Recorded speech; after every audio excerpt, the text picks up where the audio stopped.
Hello everyone, কেমন আছেন সবাই? তো ভিডিওটি দুদিন আগের। সেদিন ছিল আমাদের বাড়িতে পিকনিক। এই পিকনিকটা হচ্ছে ক্রিকেট টুর্নামেন্ট উপলক্ষে। তো আমাদের বাড়ির যে দলটা খেলেছে তারা জিতেছিল। তো আর একটা সুখবর আছে, সেটাতে হচ্ছে ফ্রিজ পেয়েছে। তো সবাই ধরেছে যে পিকনিক খাওয়াতে হবে, এই জন্যই খাওয়ানো।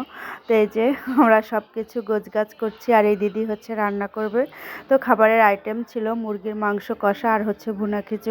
তো এই যে দিদি ভুনা খিচুড়ি রান্না করছে, আমরা সবাই মিলে গুছিয়ে দিচ্ছিলাম, আর এই এক কাকিমা দেখছিল রান্না। দিদি মজা করে বলছিল আমার হোটেল আছে হাঁসের মাংস।